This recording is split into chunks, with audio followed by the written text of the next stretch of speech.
The Orthodox Conundrum podcast is made possible by listeners and supporters who believe that these conversations matter. If your business is interested in advertising to our engaged Orthodox audience, or if you'd like to sponsor an episode in honor of a loved one or simcha, please reach out to Aliza at jewishcoffeehouse.com. That's ALIZA at jewishcoffeehouse.com. Your partnership helps us continue bringing meaningful Jewish conversations to thousands of listeners every week. When we talk about the diaspora as something liminal and marginal, what we're doing is we're creating divisiveness, we're creating schisms, we're creating separation. And at this time, in this critical moment, I think that is a terrible thing to do. And I think that we have an obligation to create a nuanced form of modern Zionism that affirms the centrality of the land of Israel and does so in a way that does not negate the legitimacy of Jewish practice abroad. That is a hard thing to do. It requires intentionality. Again, it requires nuance, but it is our obligation, because the worst thing Israeli Jews can do and modern Orthodox Jews can do is to push diaspora Jewry to the margins and say, you don't have a central role in our story. I'm Scott Kahn, and this is the Orthodox Conundrum.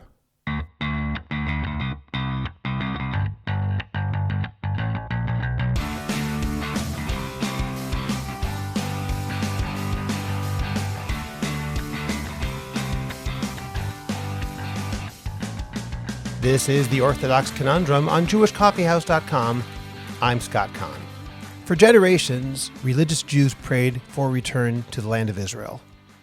Today, for the first time in nearly 2,000 years, there is a sovereign Jewish state. Most Jews may soon live there, and millions of Jews around the world have the practical ability to move there should they choose to do so. That reality raises profound questions that previous generations could barely imagine. What does it mean to be a fully realized Jewish community outside the land of Israel in an age of Jewish sovereignty? Is Jewish life in the diaspora inherently incomplete, or can it possess its own enduring religious integrity? Does affirming the centrality of Israel require seeing Jewish communities abroad as temporary, marginal, or destined to disappear? Or is there a way to embrace a deep Zionism without negating the legitimacy of Jewish life outside of Israel? And perhaps all of the above can be true. Diaspora communities can be seen as temporary without losing their legitimacy. These questions have become increasingly urgent, especially over the past 2.5 years, as Jews around the world have wrestled with issues of solidarity, responsibility, sacrifice, destiny, and identity. They also touch on larger questions about messianism, exile, religious authenticity, and the relationship between ideals and lived reality.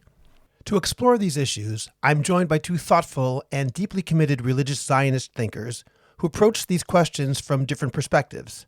Dr. Malka Simkovich, editor-in-chief of the Jewish Publication Society and author of Letters from Home, The Creation of Diaspora in Jewish Antiquity, and Rabbanit Atara Eis, Dean of Nishmat and a leading educator in the religious Zionist world. This is a conversation about Israel, the diaspora, and the future of the Jewish people, but also about how Orthodoxy speaks about aspiration, belonging, sacrifice, and the tensions that serious religious life sometimes demands.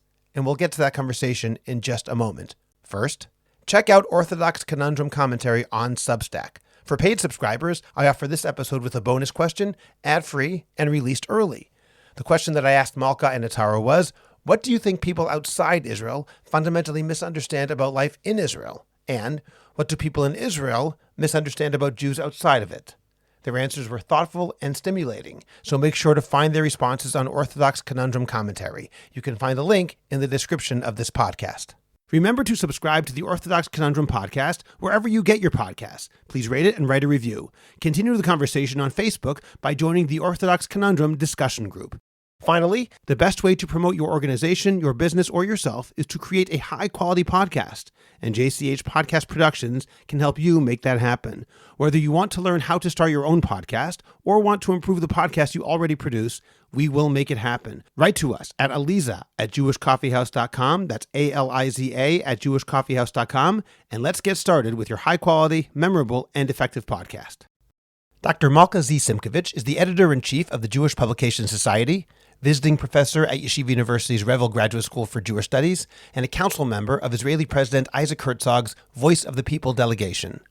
She's the author of Letters from Home, The Creation of Diaspora in Jewish Antiquity, Discovering Second Temple Literature, The Scriptures and Stories That Shaped Early Judaism, and The Making of Jewish Universalism, From Exile to Alexandria. Her articles have been published in journals such as the Harvard Theological Review, Sapir, the Journal for the Study of Judaism, the Jewish Review of Books, Tablet, Tradition, and the Christian Century. She served as the Crown Ryan Chair of Jewish Studies and Director of Catholic Jewish Studies at Catholic Theological Union from 2014 to 2024, and is currently working on a book about the concept of divine providence. Rabbanit Atara Eis serves as Dean of Nishmat, guiding Yotzot Halacha programs in Israel and worldwide, Nishmat's Kollel, Nishmat's Alisa Fledo, Global Anglo Community, and Philanthropy. She served for over a decade as director of Nishmat's Miriam Glaubach Center, which educates and certifies Yotzot Halacha worldwide and supports communities in hiring them. Atara studied in Nishmat's Karen Ariel program and was certified as Yotzot Halacha and fertility counselor. She holds a BA in Judaic Studies from Stern College, an associate degree in music, as well as an MS from Azrieli Graduate School for Jewish Education. She resides in Efrat with her husband Rav Rafi and their 6 children, including 2 IDF soldiers. Dr. Malka Simkovich and Rabbanit Atara Eis, thank you very much for joining me today on the Orthodox Conundrum podcast. Malka, I'm going to cite a passage from an article that you wrote that was published in Tradition about a year ago, and here it goes. Quote, modern Orthodox Jews intuitively align themselves with the position espoused by educators in Israel, who argue that the Jewish people can only fulfill their covenantal destiny in the land of Israel. For Israeli Jews, the notion that halakha can only be authentically practiced in the land of Israel, and that doing so shuttles the Jewish people towards an ontological destiny, satisfies their sense of religious purpose. For Jews living outside of Israel, who adhere to these same ideas, it produces self-negation. By disseminating the claim that they are mere imitators of authentic Jewish practice, rather than rightful practitioners, North American Jews exclude themselves from their people's future destiny and become active participants in a self-transformation that is meant to culminate in their own erasure. Strong terms, but very important points. And I'd like to ask you to summarize what you're trying to say in this passage, and perhaps you can also balance the idea of supporting the state of Israel while rejecting the concept of shlilat hagolah, which means that communities outside of Israel essentially should just go away. And I know that you are a passionate Zionist, so we're not talking about a situation where one of you is not in the Zionist camp. I want to make that very, very clear. So I've said enough. Malka, why don't you take it from here? Thank you very much, Scott. And I just want to begin by saying how happy I am to be with you and also to be in conversation with my old friend, Atara, Rabbanit Atara. It's a really big privilege to be in conversation with you, Atara. And I have a feeling, although I don't know for sure, that we will maybe be closer in alignment and in our opinions than one might assume. I don't know, but I think that we agree on a lot, and I'm really happy to be in conversation with you. I want to start by talking about authenticity. What does it mean to be a fully actualized Jew when there is a modern state of Israel for the first time in 2 millennia? And when I think we're now at the point where perhaps even a majority of Jews, 7.5 million or so, are living in the land of Israel. And now we have this opportunity to live in a state with Jewish leadership, Jewish hegemony. What does it mean right now in 2026 to be a fully authentic Jew who's living out their Jewish destiny the way that God intended? In the past few generations, there's a very new idea, I think, a very recent idea, that Jews throughout the world need to not only support the land of Israel and affirm the centrality of the land of Israel, but also to be in the land of Israel. And if they're not, then they're on the edges of the Jewish story. They're liminal. They can't fully contribute to the story of the Jewish people and to their future in the way that a Jew in the land of Israel can.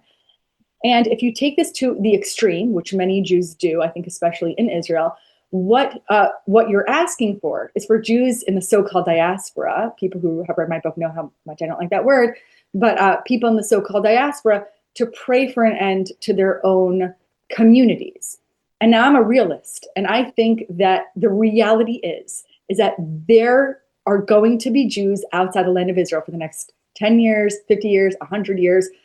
And these Jews, A, can fully practice their Jewish ancestral tradition, B, need to invest in their own future and not abandon those Jews who will be remaining outside the land of Israel. And actually, wishing for the eradication of their own communities is not homage or respectful to their own tradition, because our ancestral leaders, the vast majority of them over the past 2,500 years, have lived outside the land of Israel, and that includes in the Second Temple era. And so when we talk about the diaspora as something liminal and marginal, what we're doing is we're creating divisiveness, we're creating schisms, we're creating separation. And at this time, in this critical moment, I think that that is a terrible thing to do. And I think that we have an obligation to create a nuanced form of modern Zionism that affirms the centrality of the land of Israel and does so in a way that does not negate the legitimacy of Jewish practice abroad. That is a hard thing to do. It requires intentionality. Again, it requires nuance, but it is our obligation, because the worst thing Israeli Jews can do and modern Orthodox Jews can do is to push diaspora Jewry to the margins and say, you don't have a central role in our story. That's not historically accurate. It's not even accurate when you look at rabbinic texts, which are more nuanced.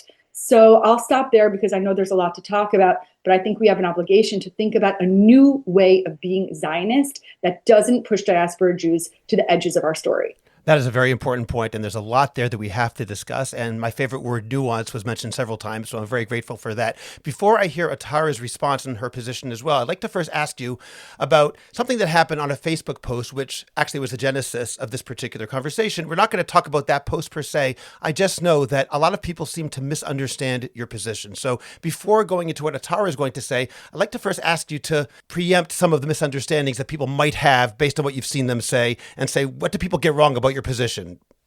Yes, I think I alluded a little bit to that. I was very surprised by one comment on that thread that said, well, Malka Simkovich has gone to the dark side. So I don't know what that means. I guess that person thinks that I'm an anti-Zionist who now, wants to argue that God doesn't want Jews in the land of Israel. Look, I don't know what more to say. I think that it's problematic to make a historical argument that authentic Judaism is the Judaism of the land of Israel. And I have a feeling that we'll talk a little bit about classic rabbinic sources that address this. To that end, I would say there is no monolithic approach. Just like you can't say Judaism says X about women, Judaism says X about any halachic category. You can't say Judaism says X about living in the land of Israel. I know the sources, or at least many of them, that argue for the importance of living in the land of Israel. I also know of other rabbinic threads and traditions and sources that talk about the value of living outside the land and of representing our form of monotheism and all the values that go along with that to the broader world. Again, I do think that you can be a fully authentic practicing Jew outside the land of Israel. I guess I'll say one more thing. Someone very important to me, I'm not going to say who because I don't have her permission to say it on this podcast, said something to me when I was agonizing in my early 20s over to make Aliyah.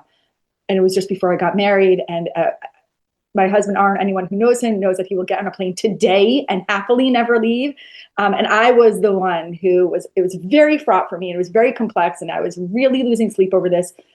And this person who's very important to me said, God doesn't want unhappy Jews. God doesn't want service from a place of unhappiness. God wants the Jewish people, and I think all people, to serve him from a place of joy. And if you can't find that joy, then you can't find your full authentic self. So the question is, where are you fully yourself and where can you serve God from a place of joy? And I really felt, and maybe this is selfish and maybe it's self-delusional and maybe it's self-serving, but I really felt at that moment, my simcha was going to be in another place.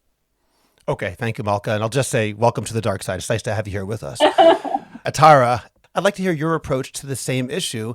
Essentially, from your perspective, what is the place of Jewish communities outside of Israel in a world where there is a Jewish state in Eretz Yisrael, in a world where, as Malka said, most Jews, or close to the majority of Jews, live in that state, and a place to which, in theory, any of them can move should they want to? So first of all, I also thank you, Scott, for giving me the opportunity to be in conversation with my good old friend, Malka. Very exciting and an important topic, and it's an honor to be here. I have a few different stories / points of jumping off that I want to start from. First of all, and I'm going to go a little chronologically out of order. I currently run programs at Nishmat in both London and the United States. So that should tell you that I personally, from an ideological perspective, am not interested in the erasure or the destruction of the Jewish people outside of Israel. And that's not, oh, let's run a program so that the next 10 years of diaspora, can succeed, but rather I am not interested in the Jewish people leaving the diaspora out of a place of weakness rather than from a place of strength. So now going back in history to a formative moment for me when I was in high school. I remember taking a walk in Sharon, Massachusetts with my Walkman, listening to a Rabbi Frand tape. And I remember Rabbi Frand telling over the midrash of the group of people who were exiled from their lands. And they went searching for a new place to live. And they were in a boat. And they got to a new land finally after many false starts. They finally landed on a new land and they started cooking and cleaning and building homes and building fires and doing all the things you need to do to establish civilization. And suddenly the whale that they had landed on decided that it had gotten a little too hot and it flipped. And I must say that was an incredibly formative experience. He was using it to illustrate the concept of tzipitza liyeshua. Did you really wait for salvation? And it's something that just stuck with me. And it definitely shaped my sense that Jews should never become too comfortable in Galut and should never imagine that anywhere in Galut is particularly stable or stable for the long term. Next little snapshot in my life. Malka, your father-in-law, brought my husband and me to live in Lower Merion, Pennsylvania. And at first we were working at a school in Northeast Philadelphia called Stern Hebrew High School. And it was a dilapidated and dilapidating building. It was falling apart. And actually the first week that we moved there, your father-in-law, Rabbi Simkovich, my Rebbe, said to us, if we don't figure out a way to move this school to Lower Merion, that's it. The school's toast. Everything's falling apart. And we're like mid-20s. Why in the world did you bring us to a falling apart Jewish community in the diaspora? He had a nevuah, because that is exactly what happened. And the school became Kohelet Yeshiva High School. And we had the privilege of turning a dilapidating school into a thriving, wonderful bastion of modern Orthodoxy in the Philadelphia community. And we feel incredibly proud to have been part of that transformation. And at the Chanukah Habayit on Chanukah, there were hundreds of people gathered, and everyone was so excited because here we are, we've arrived, this community is thriving, we're doing wonderfully. And I was crying because I was saying, oh my goodness, now that things are nice and strong here, the amazing Aliyah success rates from Philadelphia are going to start dipping. Now, I matured quite quickly because from what I understand, the Aliyah rates from Philadelphia remain incredibly high despite much greater resources. And again, I went into a new worldview, which actually was really crystallized for me 8 months before we made Aliyah. I had the privilege of Rav Benny Lau was visiting in Lower Merion. And I said to him, I feel incredibly grateful that we're coming to Israel not out of weakness, but out of strength. And he said to me, that reminds me of the pasuk in Yeshayahu, mi ele ka'av te'ufena, v'chayonim el arubotehem. So the first half of the pasuk, who are those like clouds that are just without any choice, they're moving along, meaning they have no agency over their decisions. Those are people who have to move out of persecution. But the second half of the pasuk, those like doves who are freely returning home, those are people who get to come from strength. And that is where I want the Jewish people to be. I don't believe that that is a language of erasure in any kind of way. I believe that that's a language of agency. Now, when we look at Devarim, Perek Daled, it is very clear in Devarim, Perek Daled, that Galut, having to be outside of the land of Israel, is a punishment. It is not coming from a place of strength, and is coming from a place of punishment. When we daven every single day, we daven v'tolichenu komemiyut le'artzeinu. We don't daven, v'tashirenu b'shalva begalutenu. That's not the movement toward which we are going. Does that mean that we are erasing those who are living outside? Or does it mean does happiness require us to be completely in tune and comfortable with everything that's going around? Or does religious complexity require us to struggle with ideals, as we do in every area of Jewish practice and Jewish life, where,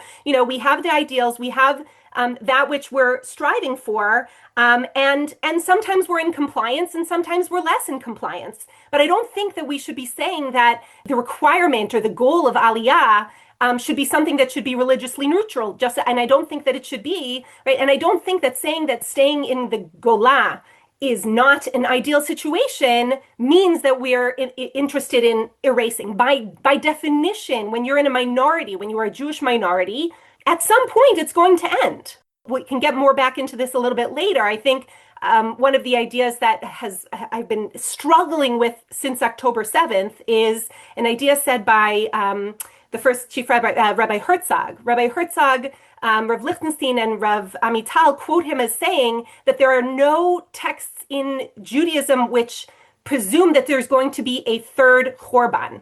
The presumption is this is it. We are here, and this is the fulfillment of all of those deferred prophecies from the second Korban, which was not the full redemption that the prophets had envisioned after Bayit Rishon, or at the end of Bayit Rishon.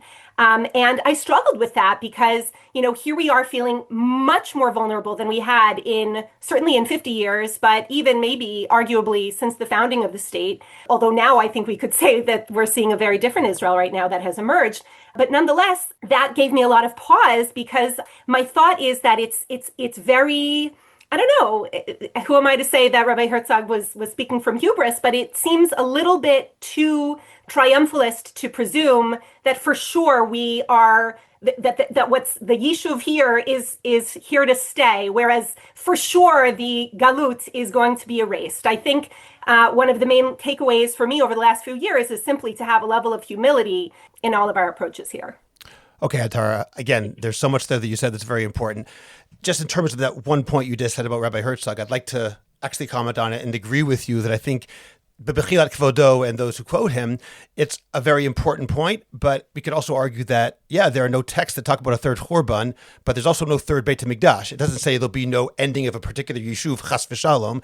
And from my own religious perspective, I think it's important for us to acknowledge it's possible so that we don't have that hubris that can lead to what the Torah would say is the consequence of such hubris, namely exile. By saying it's impossible, I think that's, in my mind, the opposite of what the Torah wants. But before I turn it back to Malka to ask her opinion about what you just said, and there's so much you said, I want to ask one question. This term shlilat hagola, which means the negation of the exile, is that a term that you would practically or theologically agree with as something which is desirable ultimately, even if not in an immediate sense? What I mean is, yes, correct. We do not want people to make Aliyah out of fear. But the goal, as you say, is still for them to come. Does that mean we should ultimately say that in some way, the goal really is this: be strong Jews until you can pack up and move out? Is that a fair statement? Here's what I reject. I reject strong statements on any side, right? I reject trying to turn a flaw into a feature. For thousands of years, we had no choice but to collect the nitzotzot of Kedusha from all over the world. And I affirm Rabbi Sacks's opinion, as Malka very successfully pinpointed in her article in Tradition. I affirm that while we're out there, no matter where we are, we have to be orgoyim, and we have to bring a moral clarity to the entire world. And at the same time, I believe that Shlilat Hagolah comes along with a level of shaming and a level of contempt that I believe are spiritually destructive. I do not believe that that's what a good Jew should do. But I also reject removing the tension entirely. I believe that a Judaism that never asks us what it means when you have the option to be part of the sovereignty, when you choose not to, I believe that you are flattening a very serious part of Jewish consciousness for which we have prayed 3 times a day for thousands of years, every single day. I have a lot of questions for both of you, but in the service of facilitating a conversation, I'm guessing that Malka might have a response to some of the things you said. So instead of my asking questions, Malka, why don't you respond on your own? I have so much to say. So thank you, Atara, very much. And thank you, Scott, for giving me an opportunity to respond. So I'm glad, Atara, that you say you're not interested in putting an end to the diaspora and that you believe in agency and not erasure. But I also hear a lot in what you're saying that in an ideal world, Jews would choose from a point of strength, not a point of suffering and oppression, to choose to move to Israel. And so I want to say a few things. First of all, I absolutely agree with you that every diaspora community ends because everything ends. And the Hasmonean era ended. The 100 years of Jewish hegemony that began in 164 BCE, and with it, the aspiration and confidence that the Mashiach was coming imminently, ended in 63 BCE when the Romans came and invaded Jerusalem, and that was the beginning actually of a much, much worse era, and the Mashiach didn't come. We are not in the business, I think, of predicting history and interpreting history, and we're very bad at it.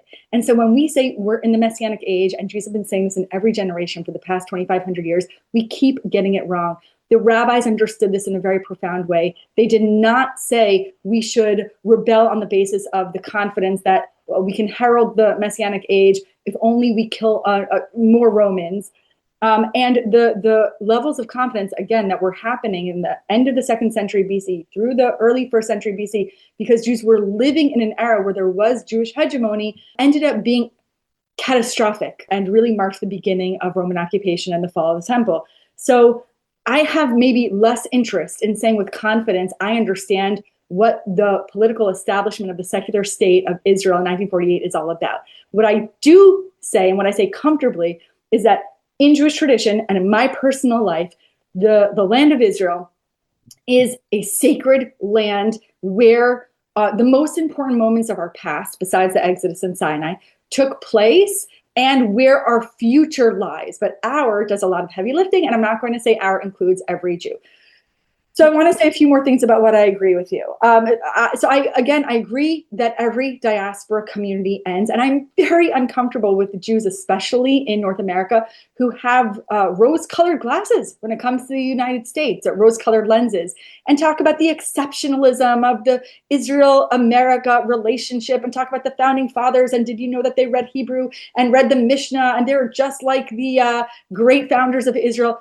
This is profoundly problematic, and everything ends. I guess I'm maybe Buddhist in that sense. I don't know. I'm not a Buddhist, but the idea that the United States is going to protect its Jews and respect them and honor them and collaborate with them, we see right before our very eyes that is not happening. And I don't care what political party you're affiliated with.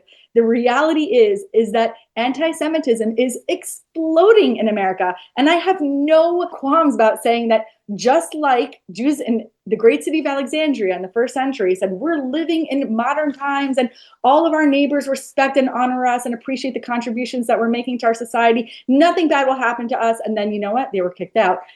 I don't believe in the permanence of American Jewry. I don't believe in the permanence of British Jewry. Maybe I'm just really a fatalist, like my wonderful father-in-law. I don't know that we're optimists. We have maybe other good qualities, but nothing is permanent. So I don't disagree with you in that sense. Now, what I think is a really interesting question, and I have a feeling that we'll disagree about this, is what does it mean to be in a messianic era? Because I'm not totally convinced that a messianic era means every single Jew lives in the land of Israel. What would it look like for a messianic era to be an age of peace where Jews all over the world are proudly Jewish and serve God and maybe make pilgrimage, and maybe the majority of Jews live in the land of Israel? But does the messianic era demand that every single Jew is in the land of Israel? Maybe it does. I'm just not 100% convinced that it does. And I'm not in the business of interpreting history. So what I want to do is be a good Jew now and allow Jews who feel connected to their tradition to serve God without being told that they're not fully authentic. And I think that when we talk about rabbinic attitudes towards Galut, and when you talk about biblical texts and rabbinic texts that speak about Galut as a negative thing, that is 100% true. And I don't deny that. But here's where I would argue for maybe more complexity, which is, at least by the 2nd century CE, Galut is not just a space that separates Jews from within the land of Israel and Jews without. Galut is an interiorized spiritual experience that brings all Jews together wherever they live. And so Jews in the land of Israel are in Galut. And in that sense, it's very different from the diaspora, which separates the Jews within and without. Diaspora is a geographic space. Galut has this temporality And so you're in Galut and I'm in Galut, and we can come together in our state of Galut and wish for the Messianic age to redeem us. But does that demand that I leave this community? I don't know. I don't know. Okay, wow, so much to say, but actually, had you not made that point, I would have made that point. In other words, Scott and I are sitting in Galut as much as you are. We're not in Gola, but we're in Galut. Yes, and I agree to that. I don't know if Scott agrees, but I agree to that very much. That being said, I do believe, all right, if we're gonna dare to bring up Chagai Segal's piece, right, and his Reish Lakish, his impersonation of Reish Lakish, playing the role of Reish Lakish is Chagai Segal, then to understand that, is it possible though that there are strengths and talents of specifically those who are homegrown in America, in London, in Argentina, in wherever, who could really help it be that we do not make the same mistakes that we made in Bayit Sheni, right? That the same mistakes of the extremist messianism that led to the failures of the Bar Kokhba revolt and led to thousands of years of Galut, that we don't do that again, right? What are we going to do to make sure that Rav Herzog actually maybe is right? Now, does that mean that every single Jew needs to be relocated here? Or I think that even if we set that as a goal, we know that that maybe in a realistic sense is not actually legitimately going to happen, right? But I'm not interested in a copy paste of Alexandria. I'm not interested in a copy paste of Judea. I'm interested in something new, something really, truly redemptive, and not a false start. And the question is, what are the things that can do that? And I truly believe that Anglo Aliyah and French Aliyah and German Aliyah, Georgia, everyone is part of ensuring that we do not make the same mistakes again. That's beautiful. And I actually think that that would be really nice to, history doesn't repeat itself, it rhymes, as we say. And so maybe we're in a totally unprecedented era. Can I make one comment about Reish Lakish, as long as the Torah mentioned him? I believe the Gemara that was referred to by Chagai Segal is in Shabbos Daf Tenemud Bet, I believe. I just want to say that the way it was translated there was Elaka Sanina Lahu, God hates you. And I accept that translation. I think an even better and perhaps more grammatically accurate translation is, my God, I hate you. Meaning Sanino is actually, I hate you, which gives a completely different taste to the entire discussion. Not a theological statement, but my gosh, or God, an exclamation of sorts.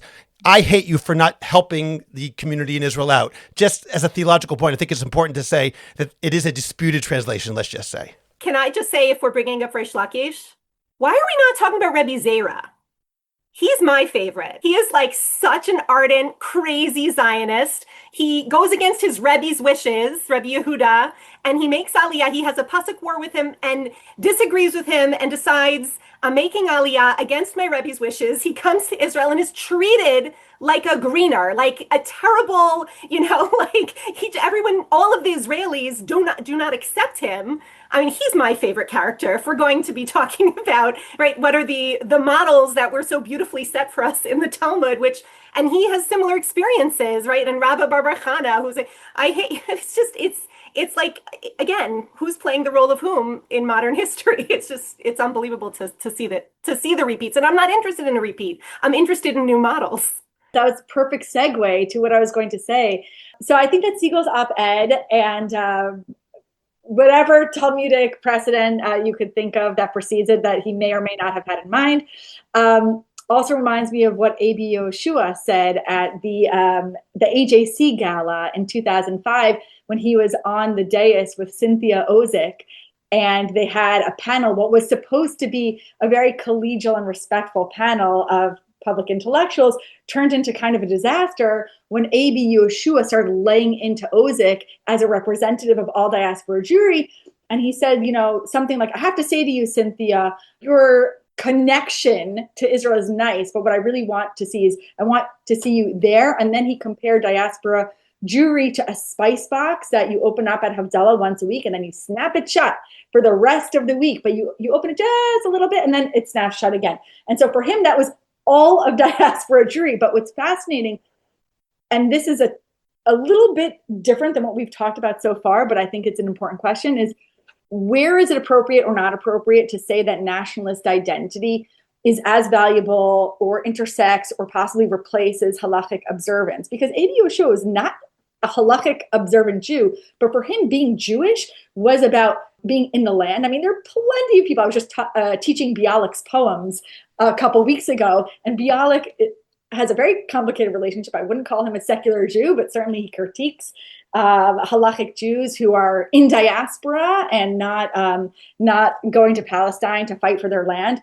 I actually know that many Jews outside the land of Israel would say it is much more preferable to be a strictly halakha observant Jew than to go to the land of Israel and serve in the army and not stay committed to your halakhic practices. I'm not saying, okay, it's very likely that kids will not be from if they make aliyah. What I am saying is that the nationalism of the religious experience is absent, I think, in communities outside the land of Israel. And I think that this is where there's a lot of dissonance, and there's a lack of understanding of what does it mean to feel that you're a religious Jew and that you serve God through this experience of making sacrifice in the land. That piece of it is missing. And because that's missing, rightly or wrongly, many what we in Teaneck, New Jersey might consider to be secularism, what we see as secularism, in fact, is not from the perspective of many Israeli Jews who are saying, it's not secularism, this is my Judaism. And also, I'm not keeping certain halakhic commitments that you view as non-negotiable. And this is where I see a lot of dissonance. I'm sorry if it came off as me making a value judgment or a prediction, but I do think that there's a dissonance here between what we consider to be, again, authentic, legitimate Jewish practice, where some Jews outside the land of Israel, maybe more in the Haredi community, will say, but of course we would choose to not serve in that nationalist way because we don't view that as being core and necessary to our religious identities. There's no question that there are trade-offs, right? And that meaning in America. So you work in the business world and you have contact with people who are not Jewish or not observant, and hopefully you're making a Kiddush Hashem and you're really, bringing all of the Jewish values to light. And when you're here, I mean, I'm very spoiled, and I work in a women's Torah institute, and most of the people I interact with are observant. Nonetheless, actually, what has been eye-opening is my children being in the army, because my children are not segregated from the rest of the Israeli public, and it's been incredibly eye-opening for me.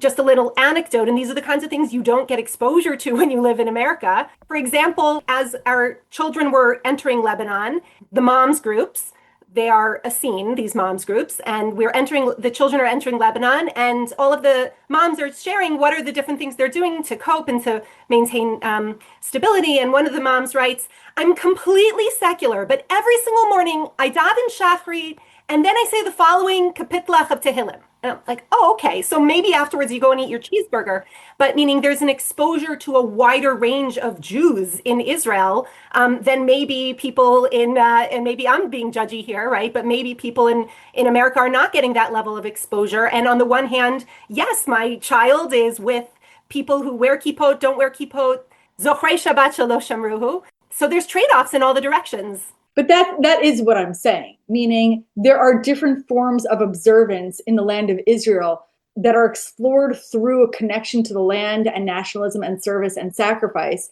that simply don't happen, that can't happen outside the land of Israel. Now, sometimes it comes through in a toxic and destructive way, as with Siegel's op-ed, as with A.B. Yehoshua's humiliation, I think, of Ozik. These are just two of many examples. And I think it needs to be talked about because it's not simply an outgrowth of a very narrow debate between Dati Leumi Jews and modern Orthodox Jews, but there is a broader societal dissonance between Jews in the land of Israel and Jews abroad when it comes to what does it mean to be an authentic Jew. So again, I'm not passing judgment. I'm noting the dissonance. And I'd like to add to that, not only what does it mean to be an authentic Jew, but even within our smaller community, what does it mean to be a religious Jew? That itself is changing in Israel. In fact, after October 7th, it's been changing at a greater speed than beforehand, most certainly. It's something that I've talked about on this podcast numerous times. And people are finding new ways to express their Judaism in an Israeli way. Is that something which is fully halachic? It depends on the person. In some ways, perhaps it's meta-halachic. It might be more than halachic in some ways. In some ways, it's less than halachic. But it's new ideas that are cropping up, for better or for worse. Time will tell whether those are positive. Now, Malka, I want to ask you a question about what you said. And this is really almost a subjective answer. There's no right or wrong over here. I believe, and I don't know if Atara will agree with me, but I think there's an element of, we can call it arrogance among Israelis, particularly perhaps among those who make Aliyah. And we say, we moved here because we believe that this is the most important thing we can do. We put our children's lives at risk. They go to the army. We are putting our parnasa, our livelihoods, at risk. Again, I'm speaking in extreme terms here and definitely without nuance, but for the sake of argument. So a lot of us say, why are we doing that? Because this is the most important value that we have, to move to Israel and to do what we believe, again, speaking broadly, God wants us to do. And when someone says, yeah, but you can also be just as good a Jew in the diaspora, then that can come across to an Israeli as, so basically you're negating my life project. You're telling me that all these sacrifices I made were for nothing because I could have done the same thing in America or London or South Africa or anywhere else and be just as good a Jew. A person could then respond to the Israeli who makes that argument. So what do you want me to do? To lie to you and tell you that, oh, really, we're not so important just to make you feel good? If that's the reality, that's the reality. And I'm sorry that it makes you feel that your life project is undermined. That doesn't mean that diaspora Jews should, as a result of your insecurity, go ahead and negate themselves. So that is a fair response too. But I'm wondering how you would answer somebody who said, are you telling me that all of my sacrifices are really for naught because I could have been just as good a Jew outside of Israel? So I think that there are a lot of suppositions in the question that you just asked that I would like to unpack. And I will begin by saying I am amazed. I don't have words for the awe that I am in when it comes to the younger generation of Israelis who have responded to October 7th with pride, with bravery, with sacrifice. And the fact is, you can't find a correlative level of bravery and sacrifice outside the land of Israel. And they're not just young people, they're adults with children who've been in Miluim for the better part of the past few years. This commitment, this passion, this inner strength cannot be replicated because, thank God, we haven't had any kind of equivalent, or not thank God, because we also don't have an army or people really standing up when Jews are attacked. You have the Israeli army; they would be there defending. Yeah, outside the land of Israel, right? There's no historical correlative. There can't be.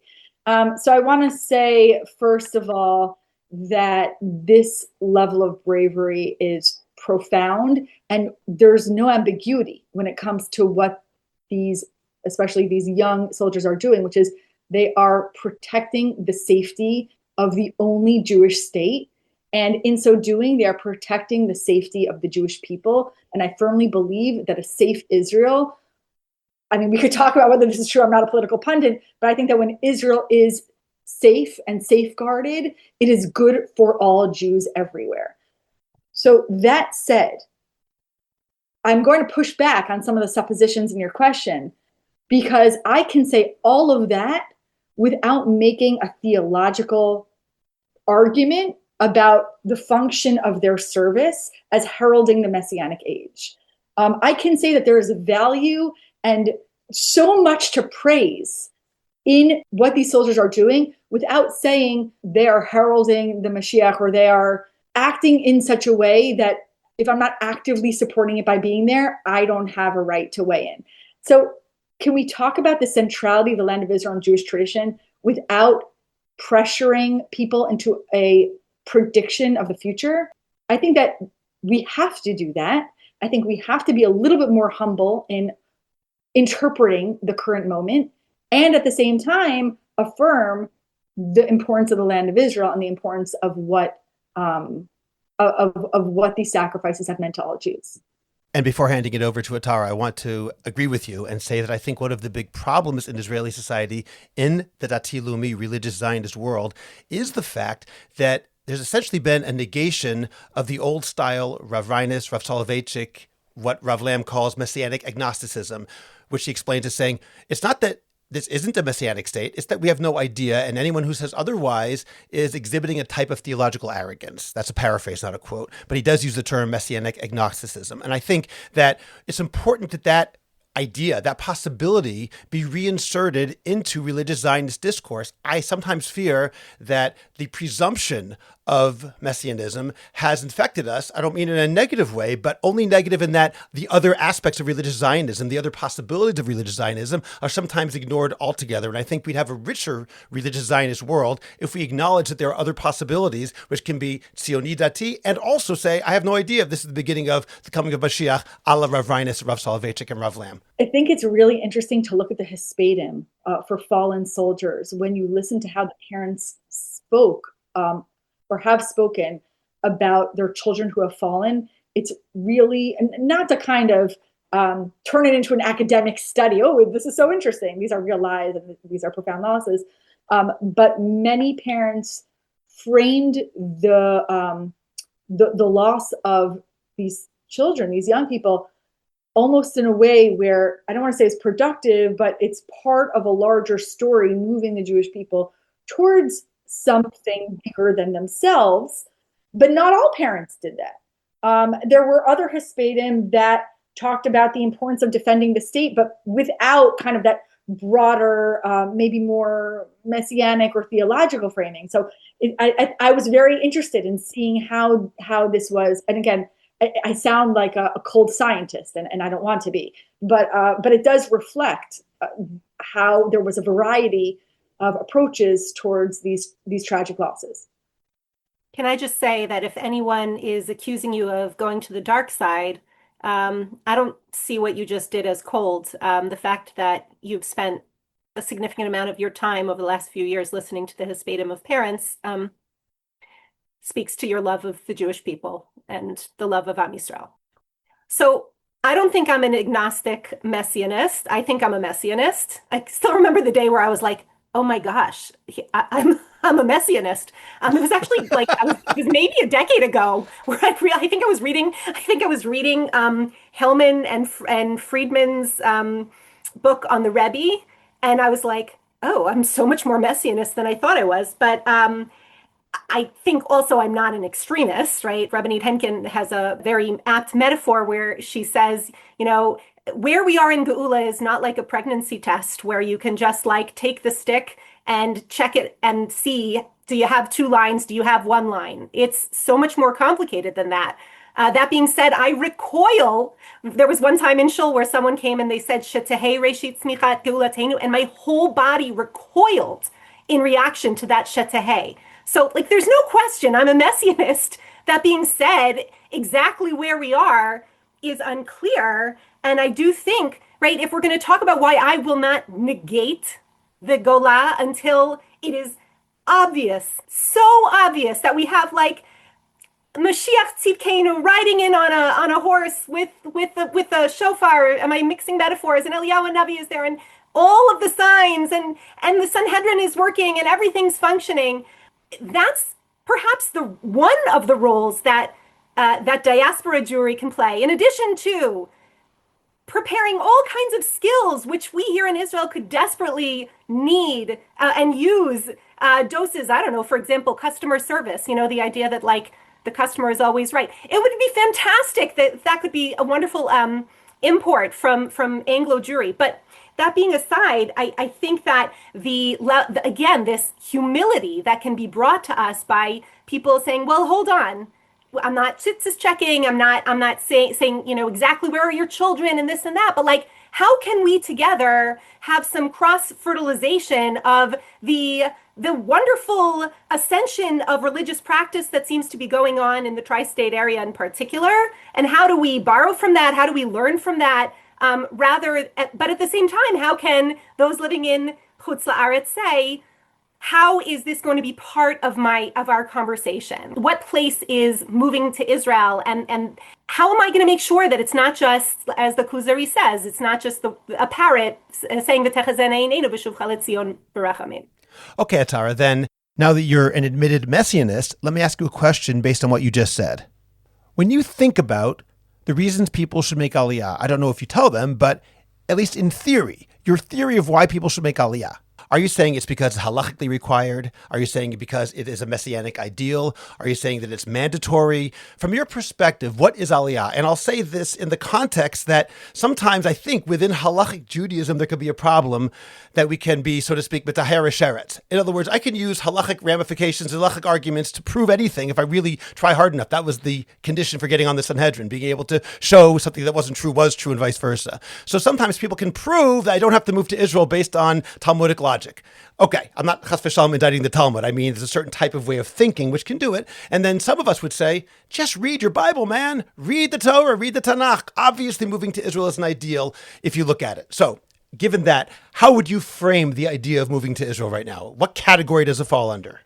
Well, yes, meaning there is a fundamental machloket between the Rambam, who doesn't list it, and then therefore maximally sees it as a mitzvah kiyumit, and the Ramban, who also brings, right, in his Perush al HaTorah, is bringing the Gemara in Ketubah, if you live in Chutz La'aretz, is as if you're worshiping idols, right, or as if you do not have a God, and things like that. That is very consistent in his worldview, and he lists it as a separate mitzvah, and it is chiyuvit. And Scott, I think you said it, meaning everybody wants to bring this gadol from the prior generation.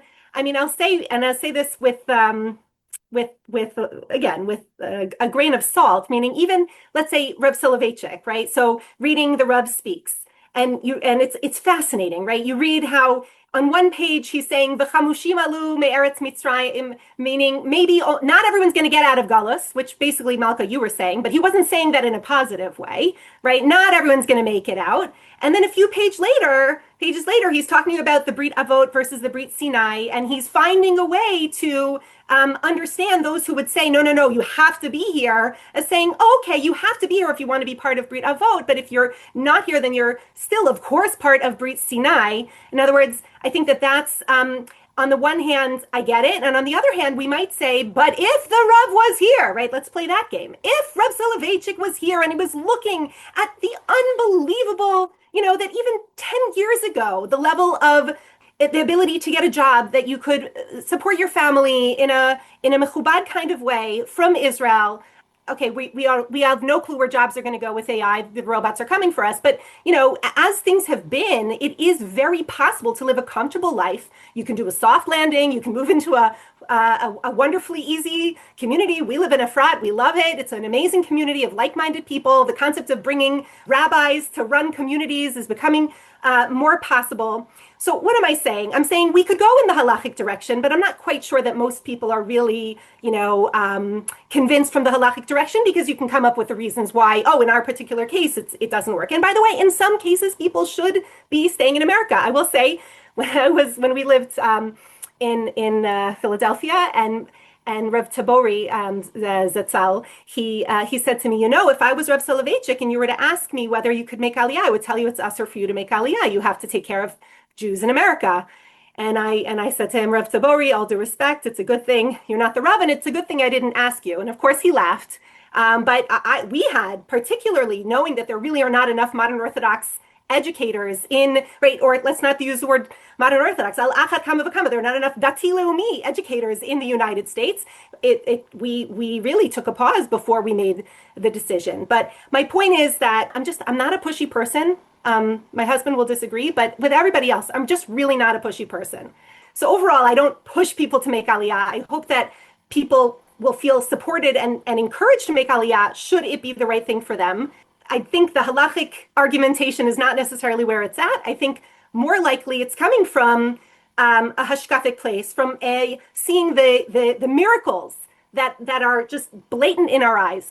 On that point, and it's a little off topic, but I think one of the trends that I've noticed is, and there are people in Israel who have not seen miracles over the last few years, right? They have looked at all the same facts as I've looked at, and they have not seen the miracles. They will read Rav Rimon's Megillat Tkuma and say, I don't know what he's talking about. That's not what happened. And there were no overt miracles, there were no covert miracles, nothing. No beepers, nothing. Nothing was a miracle. And for me, that's really hard. I guess I'm wearing totally different glasses. But I find that, again, can we, without negating the Gola, can someone live in Chutz La'aretz, admit to all of the unbelievable miracles, and also decide, you know what, it's not right now, the time for us to come? Do they have to say, oh, I don't even see miracles? Or can they say, I see all the miracles, and right now this isn't the right time? I believe in providence, but I don't know if I believe in miracles.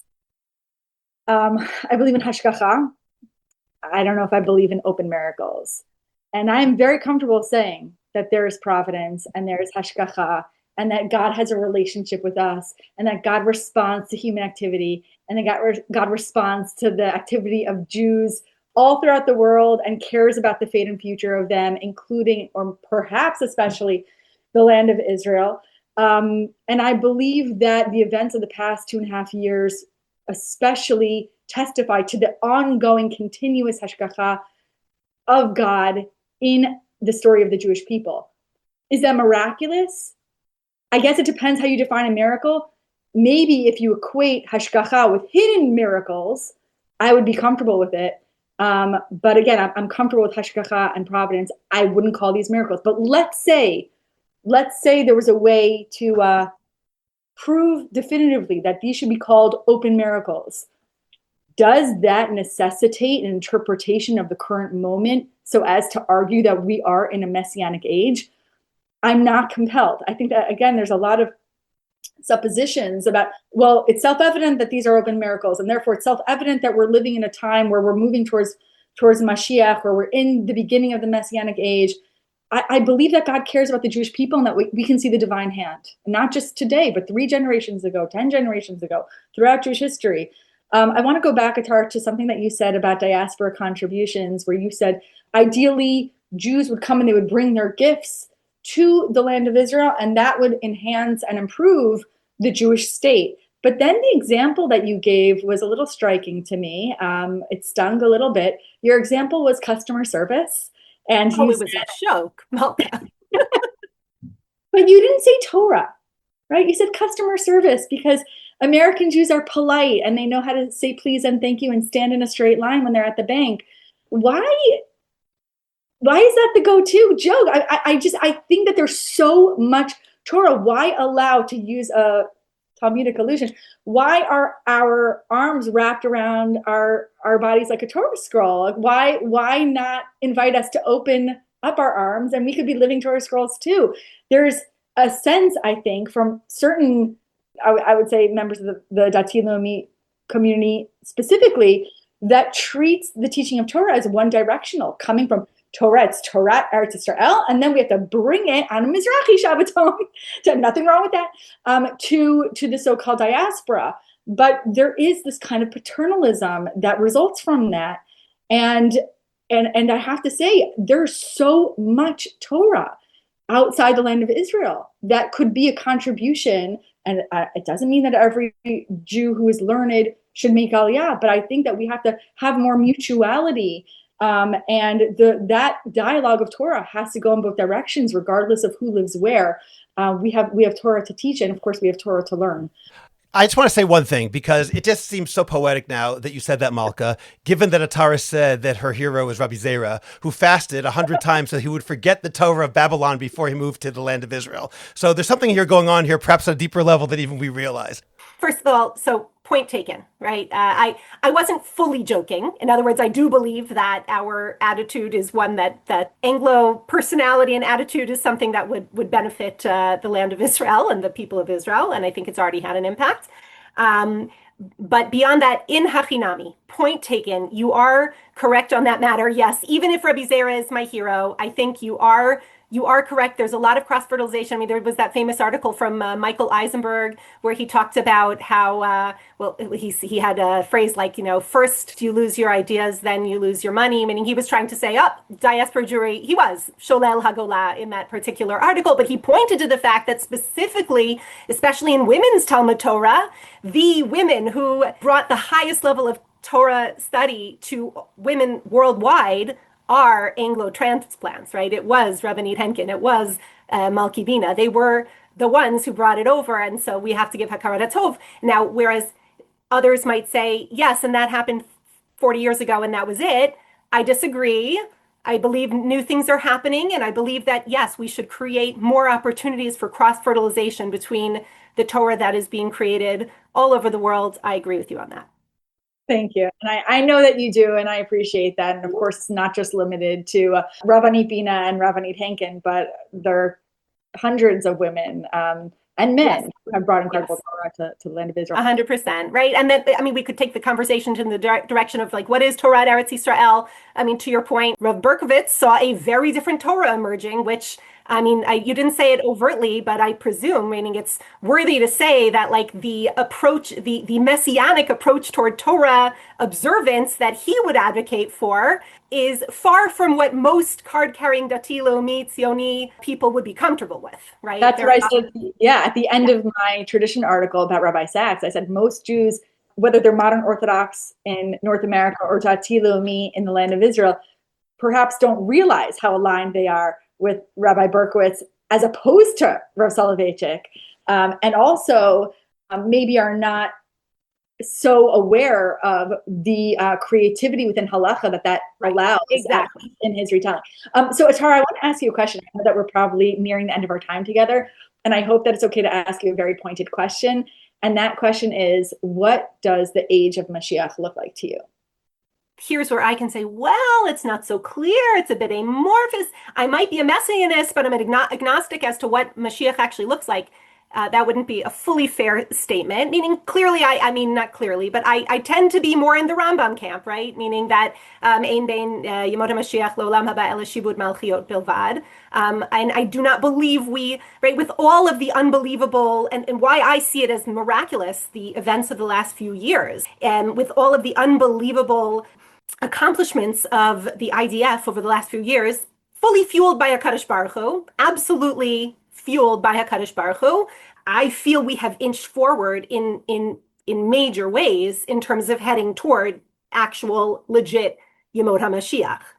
Exactly what it will be looking like and exactly when we'll declare, it's here. So on the one hand, we can open up the Rambam and we can read it and we can understand what are the signs that we should look for. On the other hand, I think that is why I do feel quite messianic, is that we do see a level of sovereignty in our land we simply have not had. And that's combined with a level of Talmud Torah that we simply have not had, right? We have not lived as well as we live now, dare I say, since the time of Shlomo HaMelech. Okay, Malka, let's turn the question back to you. What does the Messianic era look like to you?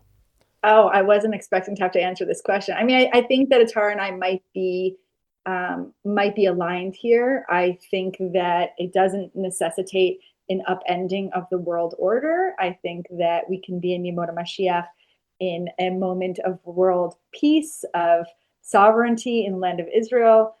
I just think that we have to name another part of this, which is the chaos and the darkness before the restoration.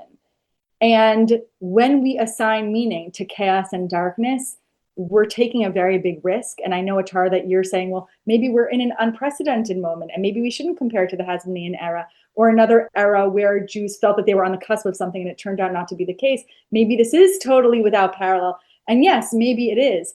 But there are two sides to every coin. And on the one side is the sovereignty and the Talmud Torah. On the other side it is profoundly unsafe to be a visible Jew in the majority of Jewish communities in the world. So are we in this dark era before the restoration? That's where I begin to hedge. I believe in Yemot HaMashiach. I just will not say that we are in it right now or on the edge of it. I want it to be the case, but I won't say it with certainty. And so that's where we diverge. I'll also just add one point, which maybe I'm trying to be the Katuv HaShlishi She'achriya B'neihem, the third verse that reconciles the two. But when Malka, you describe your belief in Hashgacha, in providence, and Atara, you describe miracles, I don't personally necessarily see a real difference between that. I'll reference something which happened 3 weeks ago on this podcast. I had on Rabbi Simi Lerner, who talked about his brother, who is a mechanic for the IDF, I believe for airplanes. And in that podcast, he said that a lot of people were talking about, it was going around how these planes last June 2025, during that Iran war, how it was miraculous, how it couldn't have happened, the degree to which they were safe and the percentage which came back safely, or that we're not having mechanical failure or whatever it was. And he said, either citing his brother or on behalf of his brother, how incredibly insulting that was to the mechanics who worked day and night to make sure those planes were safe. To which we both kind of responded, not that that's a negation of miracles, but the very fact that Israel has the best mechanics in the world and had the best record of mechanic and pilot safety in the world is a form of divine providence or miracles. I'm not sure there's quite a difference between them, frankly. That's really interesting. Thank you. I tend to agree. All right, good. Here is a bonus question for our paid subscribers to Orthodox Conundrum Commentary. I'll ask one question to Malka and another question to Atara. Malka, I'd like to know, what do you think that people inside of Israel fundamentally misunderstand about life in the lands outside of Israel? To hear Malka's answer, as well as Atara's answer to a parallel question which I asked her, make sure to become a paid subscriber to Orthodox Conundrum Commentary. You can find the link in the description of this podcast. As we're coming to the close, I want to ask each of you a question in terms of how you see the other community.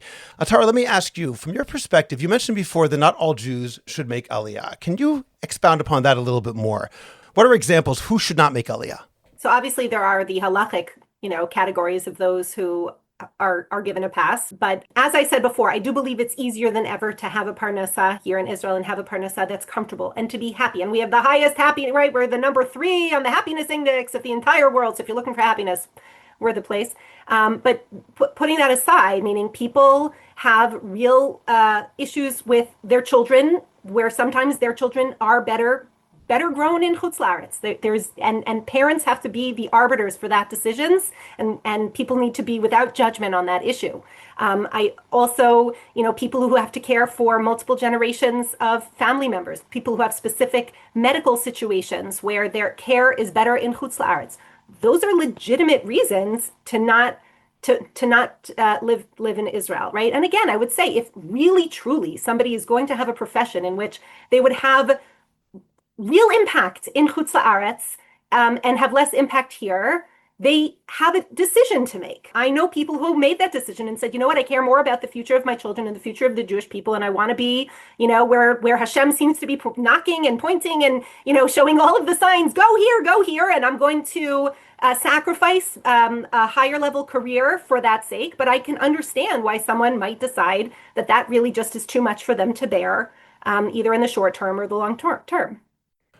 Okay, thank you. Now, Malka, I'll turn it on you and ask a different question that's related because, and this does relate to what Atara just said, I do remember when you said that God does not want unhappy Jews. And I agree with that. I think that's a very fair statement. In fact, I once heard in the name of either the Stipler or his son of Chaim Kanievsky, I don't know if it's true, but he said, if people come here when they're not happy, don't encourage them to make Aliyah against their will, because they'll show up and they'll end up bad-mouthing Israel like the Meraglim, like the spies.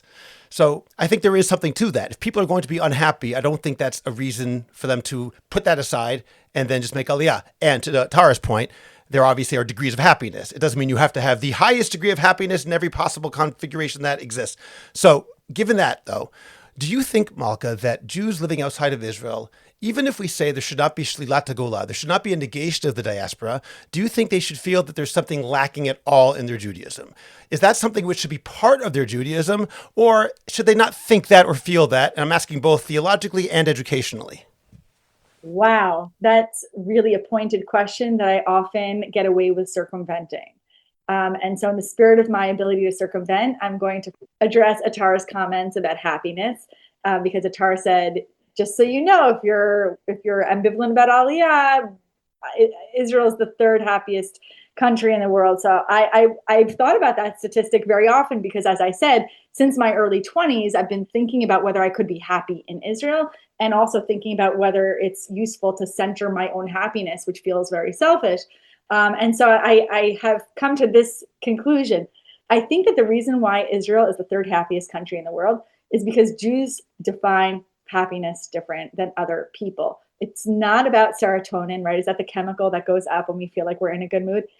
For us, I think that when most Jews see a survey and it says, "Are you happy?" they think about purpose, they think about fulfillment, they think about meaning. But I think that according to universal standards of happiness, which is more about indulging immediate desires for pleasure, I think we're pretty miserable, which is not a bad thing. I mean, I think we're going through a profoundly challenging moment, and it is natural and right for us to have anxiety and trauma. But to say, "Oh, Israel's the third happiest country in the world," I think I think that it might misrepresent the depth of our sorrow, and also could eclipse what it really means for us to be happy, which is to feel that we're part of something.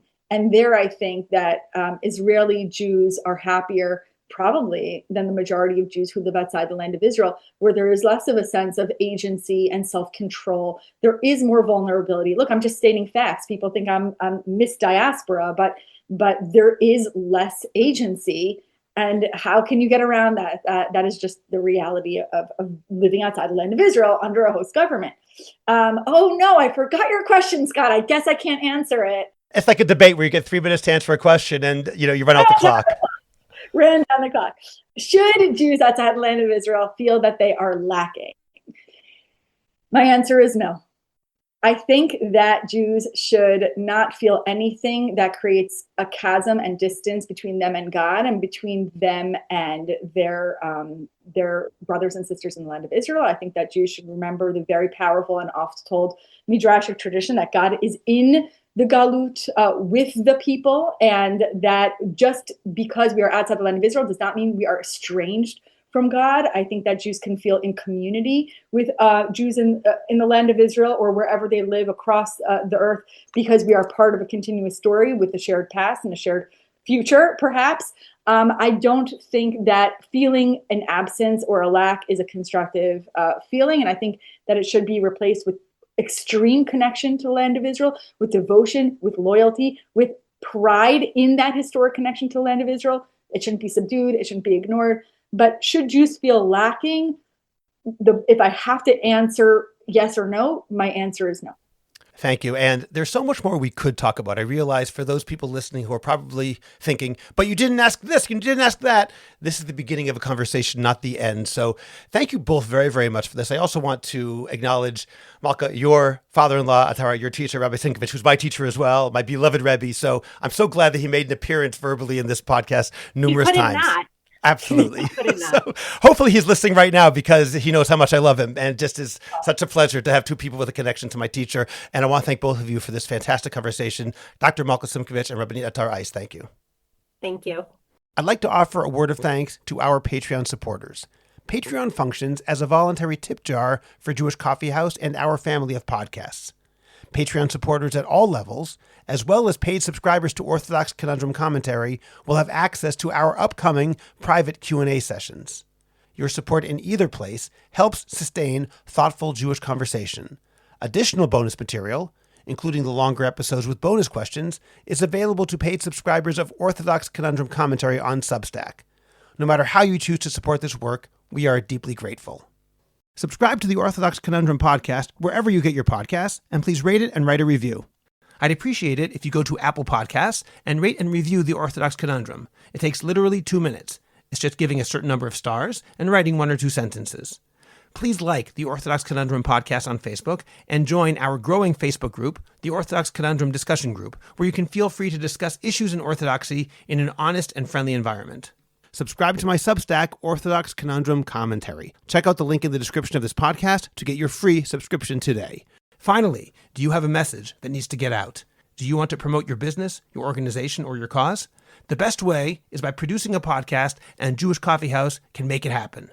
I have experience producing hundreds of podcasts, both for myself and for satisfied clients. Whether you want to learn everything you need in one day, or relax and record and let me do the heavy lifting, Jewish Coffee House Productions will work with you to make it happen and make it even better than you imagined. Let me help you today. Write to us at aliza@jewishcoffeehouse.com. That's ALIZA @jewishcoffeehouse.com. And let's get started with your high-quality, memorable, and effective podcast. I'm Scott Kahn. This has been the Orthodox Conundrum on jewishcoffeehouse.com.